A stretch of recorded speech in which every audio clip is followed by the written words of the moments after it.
ট্যুরের থেকে আসার পরে তো দেখি বাসার বেহাল দশা। কয়েকদিন ধরে বাসায় না থাকাতে বাসায় তো অনেক ধুলাবালি জমে গিয়েছে, সেই সব কিছু পরিষ্কার করতে হবে আর সেই সাথে থাকছে বাসার অনেক কাজও। Hello everyone, welcome back to my new blog. কেমন আছেন সবাই? আশা করছি আল্লাহর অশেষ রহমতে সবাই অনেক ভালো আছেন, সুস্থ আছেন।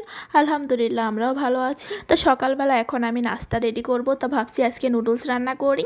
তো আজকে আমি একটু বিভিন্ন রকম সবজি অ্যাড করে তারপরে নুডলসটা রান্না করব। বাসায় যা যা সবজি ছিল সেগুলো আমি এখানে দিয়েছি। তো বাবু যেহেতু সবজি তেমন খেতে চাই না, এজন্য ভাবলাম এভাবে রান্না করে দিই। তার জন্য প্রথমে আমি কড়াইতে তেল দিয়ে তার ভিতরে আমি পেঁয়াজ মরিচ দিয়ে হালকা একটু ভেজে নিয়েছি।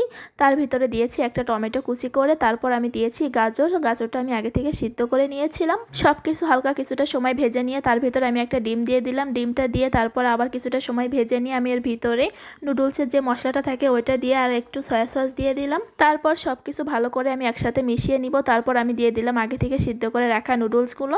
তো নুডলসগুলো দিয়ে এখন আমি সবকিছু ভালো করে একটু মিশিয়ে নিচ্ছি। তারপর কয়েক মিনিট একটু রান্না করার পর নুডলসটা আমার রেডি হয়ে যাবে। নুডলসটা কিন্তু আমার রান্না হয়ে গিয়েছে আর নুডলসটা কিন্তু খেতে আসলে অনেক মজার হয়েছিল। শীতের সময়ের অনেক রকম সবজি দিয়ে নুডলসটা রান্না করলে কিন্তু খেতে অনেক মজার হয়ে থাকে। এইদিকে ট্যুর থেকে আসার পরে তো অনেক কাপড় জমে গিয়েছে, তো এগুলো আমি সব একসাথে রাখছিলাম, কারণ এগুলো এক এক করে সব ধুয়ে ফেলবো। একদিনে তো এত কাপড় ধুবো না, ভাবছি আস্তে আস্তে করে ধুয়ে নিব। আর এই নোড়াটা আমি সিলেট থেকে নিয়ে এসেছিলাম, তাই একটু পানিতে ভিজিয়ে রাখলাম। আর এখানে ছিল বিচি কলা, তো এটা গ্রাম থেকে মা পাঠিয়েছিল, তাই ভাবলাম এটা আজকে রান্না করি। তাই এই কলাটা রান্না করলে কিন্তু অনেক মজার হয়ে থাকে, আমার তো অনেক ভালো লাগে। তো আপনারা কে কে পছন্দ করেন? যা যা রান্না করব সেগুলো কেটে কুটে তারপর আমি আবার কিছু কাপড় ধুয়ে নিলাম। তো এখানে যে বাবুর যে কাপড়গুলো ছিল সেগুলোই আজকে ধুয়ে নিয়েছি। আর এই সাদা গেঞ্জিগুলো কিন্তু সাদা পাথর থেকে কেনা হয়েছিল, তো জাইমার গেঞ্জিটাও আমাদের বাসায় চলে এসেছে, এই জন্য দুইটা গেঞ্জিই ছিল এখানে। তো আজকে বাবুর জামাগুলোই ধুয়ে দিলাম আর সাথে আমারও কয়েকটা জামা ধুয়ে দিয়েছি। তারপর এখানে আমি জলপাই সিদ্ধ করে নিচ্ছি, কারণ জলপাইয়ের আচার বানাবো। তো আগের দিনও কিন্তু জলপাইয়ের আচার বানানো হয়েছিল, তো সেটা অনেক মজার হয়েছিল, তার জন্য আবারও নিয়ে আসা হয়েছে। তারপর আজকে আবার দুপুরে রান্নার আগেই কিন্তু আমার বিদ্যুতের টাকা শেষ হয়ে যায়। তারপর টাকা রিচার্জ করতে গিয়েছিলাম নিচে, তো নিচে দেখলাম এত সুন্দর সুন্দর শাক বিক্রি করছিল, তার জন্য আবার 2 তারি শাকও নিয়ে আসলাম। শাকগুলো কিন্তু অনেক ফ্রেশ ছিল, তেমন একটা বাদই যায়নি। আর লাল শাকটা কিন্তু আমার অনেক পছন্দের একটা শাক।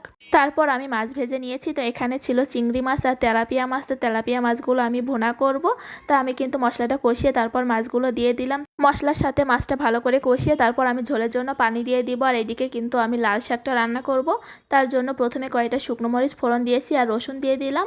তো রসুনটা হালকা করে ভেজে নিয়ে তার ভিতরে আমি পেঁয়াজ কুচি দিয়ে দিয়েছি। তো পেঁয়াজটাও ভেজে নিয়ে তার ভিতরে আমি যে ভেজে রেখেছিলাম চিংড়ি মাছ, তো ওখান থেকে কিছু দিয়ে দিলাম। চিংড়ি মাছটা আমি এখানে পুরোটা দিইনি, অর্ধেক পরিমাণ দিয়েছি, আর বাকিটা আমি বাবুর জন্য রেখেছি। তো বাবু কিন্তু এই ছোট চিংড়ি মাছগুলো অনেক পছন্দ করে। তারপর আমি চিংড়ি মাছগুলো একটু হালকা করে ভেজে নিয়ে এখানে লাল শাকটা দিয়ে দিয়েছি। তো লাল শাকটা কিন্তু আমি আগে থেকে একটু লবণ আর কাঁচামরিচ দিয়ে সিদ্ধ করে নিয়েছিলাম, তো এখন আমি তেলের পরে দিয়ে দিলাম। দেশি চিংড়ি মাছ দিয়ে এই লাল শাকের ভাজিটা খেতে কিন্তু আমার অনেক ভালো লাগে।